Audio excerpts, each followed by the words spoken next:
কুড়িগ্রামের ভুরুঙ্গামারীর খামার আন্ধারিজার গ্রামের দিনমজুর আব্দুল লতিফ মণ্ডল ও সকিনা বেগমের একমাত্র সন্তান সাইফুল ইসলাম। পার্শ্ববর্তী রামখানার আজমাথা গ্রামের শামসুল আলমের কন্যা মিষ্টি খাতুনকে বিয়ে করেন ২০১৬ সালে। ২.৫ বছরের কন্যা সন্তান সামিয়াকে নিয়ে ভালোই চলছিল তাদের সংসার। ২.৫ বছর আগে সাইফুলের মা সকিনা বেগম ডায়াবেটিস সহ বিভিন্ন রোগে শয্যাশায়ী। সাইফুল তার মায়ের চিকিৎসায় আর্থিক ব্যয় করায় স্ত্রী মিষ্টি ও তার বাবা মা চিকিৎসা সেবায় বাধা সৃষ্টি সহ তাদের বাড়িতে ঘর জামাই থাকতে বলেন। উন্নত চিকিৎসার অভাবে সাইফুলের মায়ের ডান পায়ে পচন ধরে। মা পাগল সাইফুল ভাড়ায় অটোরিকশা চালিয়ে মায়ের চিকিৎসা সেবা এবং সংসারের বোঝা টেনে আসছেন। সাইফুল তার শয্যাশায়ী মায়ের চিকিৎসার কারণে গত ১ এপ্রিল ২০২৪ সালে মিষ্টি তার স্বামীর বাড়ি থেকে বাবার বাড়িতে পালিয়ে যায়। স্থানীয়ভাবে কয়েকবার সালিশি বৈঠকে মিষ্টি ও তার পরিবার জানায় সাইফুলের শেষ সম্বল ৩ শতক বসতবাড়ি লিখে দেয়া সহ ঘর জামাই থাকতে হবে, অন্যথায় ঘর সংসার সম্ভব নয়। সাইফুল জানায় তার শয্যাশায়ী মাকে বুকে আগলে রাখবেন তিনি। এতে ক্ষিপ্ত হয়ে শামসুল আলম তার কন্যা মিষ্টিকে দিয়ে সাইফুল ও তার বাবা আব্দুল লতিফকে বিবাদী করে মন গড়া একটি যৌতুক মামলা করেন। চাঞ্চল্যকর এ ঘটনা নিয়ে এলাকায় চলছে ব্যাপক আলোচনা সমালোচনা। চিকিৎসার জন্যই তো দৌড়াদৌড়ি করতেছে। এর মধ্যে ওই যে ওই মেয়েটা বাড়ির থেকে পালায় গেছে, মানে ওই সেবা যত্ন করবে না, ও যাই আবার ফিরে আবার মামলা দিছে কোর্টে। কোর্টে মামলা দিছে, এখন ছেলে তো সংসার করবে, ছেলে বউ আনতে গেলে আসে না, ওরা মামলা দিছে। এখন মামলায় এখন ছেলেটার তো কোনো দোষ নাই, ছেলে তো সোজা সরল সোজা। এই ছেলেকে নিয়ে ওর শ্বশুর শাশুড়কে নিয়ে 2টা বৈঠক দিলাম।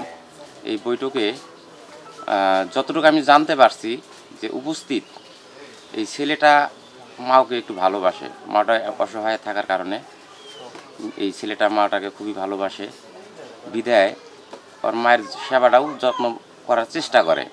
কিন্তু এইটা ছেলেটার বউ অথবা শ্বশুর শাশুড়ি মেনে নিতে পারে না। আমার নাতি সাইফুল ভুরুঙ্গামারী থেকে রংপুর পর্যন্ত মায়ের চিকিৎসা করায় স্ত্রী মিষ্টি বেগম বলছে, হয় মায়ের সংসার করো নয়তো আমার সংসার করো। যে তোমার মায়ের নিয়ে যদি গেলে সেবা করবা যাও, তাহলে তাকে নিয়ে সংসার করে আমি তোমার সংসার করবো এই কইয়া তারপরে নারায় ঝগড়া করে গেছিল গা, যৌতুক মামলা করছে কইরা আমার নাতিরে কিভাবে করব এটা ওরা করতেছে। আমার ছেলের বউ আমার স্ত্রীর সেবা করে না, বসতবাড়ি থেকে 3 শতক জমিও তার নামে লিখে নিতে চায়। মায়ের সেবা করার কারণে মিষ্টি বাদী হয়ে আদালতে আমার এবং আমার ছেলের বিরুদ্ধে মিথ্যা যৌতুক মামলা করছে। থেকে পড়ে আছে, তাদের মনে করেন দেখশন করে না, দেখশন করবার গেলেই আরও মনে করেন উল্টা আরও আমাদেরই মারে, ঝাড়ি মারে। তো মনে করেন তার মেয়ে সংসার করাবো, আমাদের নামে জমি চায়, 3 শতক জমি আমার। তাই আমি তো মনে করেন অসহায়, কাজকাম করে খাই, তাই এটা মনে করেন আমার ছেলের সাথে বনে না, এরকম ঝগড়াঝাটি মার সেবার কারণে এরকম ঝগড়াঘাটি মনে করেন। এটা নিয়ে আরও কত সালিশ বিচার হয়েছে, এটা ওরা মানে না। ওর মানে কথা একটাই কয়, আমার ঘরে জমি নামে দিলে আমাদের মেয়ে সংসার করাবো। আর টাকা পয়সা নিয়ে আমার বাড়ি থেকে আরেকবার এরকম করে গেছে, ফির এই যে এইবারও মনে করেন এরকম করে গেছে।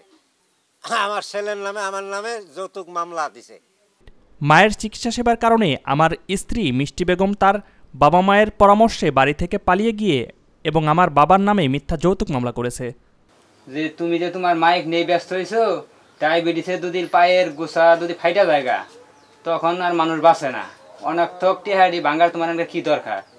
তোমার বউ বাচ্চা আছে, তুমি ডাইরেক্ট সংসার করো, তোমার মায়ের সব বাদ দিয়ে দাও, তোমার মাও বাঁচবো না। মানে আমি কইলাম যে এখন বাঁচানি মারানি এটার মালিক হইলো আল্লাহ। মানে আমার যত চেষ্টা এটা তো আমার করা লাগবে। আমার মাও তো 10 মাস 10 দিন আমার তো গর্ব রাখছে, মানে আমি কীভাবে আমার মাইক ফেলাই দিব? আমার যদি আমার কিডনি ব্যথা লাগে, তারপরে আমার মায়ের আমি চিকিৎসা করবো। আমার শ্বশুর আর আমার বউ, তোমার মাও নিয়ে থাকো, এই যে তোমার ভাত খামো না, এই বাড়ি থেকে গেলাম, আমার বাড়ি থেকে এসে পলাইয়া মার চিকিৎসা বাবদ 70,000 টাকা আমি জমিনের উপরে লোন করে 70,000 টাকা আমি ঘরে থুইছিলাম। মারে আবার রংপুর নিয়ে যাবো, ওই যে পায়ের হাড্ডিটা ওইটা করে দেবো, পাও মনে বান্ধাই করে দেবো। আমার বাড়িতে দিয়ে আমার বউ সহ গেছে পলায়, পরে আমার নম্বরে জানাইলাম, আমার এলাকাবাসী মানুষকে জানাইলাম। জানানির পরে 70,000 টাকা নিয়ে দেওয়ার পরে আমার নামে কোর্টে মামলা হলো, মিথ্যা মামলা। আমার শ্বশুরের কাছে আমি বলে 1 লাখ টাকা দাবি করছি, এটার কারণে আমাকে মিথ্যা মামলা হলো। আমার শ্বশুর আমাকে বলছে, তোমার যদি মাও না ফালাই দাও, এই যে মিথ্যা মামলা করলাম, তোমার যাবজ্জীবন জেল খাটাম। তোমার তো আপন বলতে তোমার মাও ছাড়া আর তো কেউ নাই। আমি বলছি এক আমার আল্লাহ আর আমার মা, আর আমার মায়ের যদি আমার ফাঁসি হয় তা তো আমি রাজি আছি, আমার মায়ের সেবা আমি করবো। পোলারে বাইর যাবার কয়গা আমার চিকিৎসা করবার না করে আমি মরেই যামগা। তাই তুমি আঙ্গুর বাড়িতে আয় করো একবারে, আঙ্গুর বাড়ি থাকো। আর পোলা কি আর আমার ফালাই ছুঁয়ে যাবো গা? আমার সেবার কারণে তো এই বাচ্চা কত কিছু করে সব জিনিসপাতি নিয়ে পলাই গেছে। স্থানীয় প্রধানরা জানায় ২-৩ বার সংসার করতে সালিশ হয়েছে। মিষ্টি বেগম ও তার বাবা মায়ের কথা, অসুস্থ মাকে ফেলে দিয়ে ঘর জামাই হয়ে সাইফুলকে থাকতে হবে। সাইফুল তার মায়ের চিকিৎসা করার কারণে তারা মিথ্যা যৌতুক মামলার আসামি হয়েছেন। প্রশাসনের সুদৃষ্টি কামনা করছেন তারা। News desk, channel 9।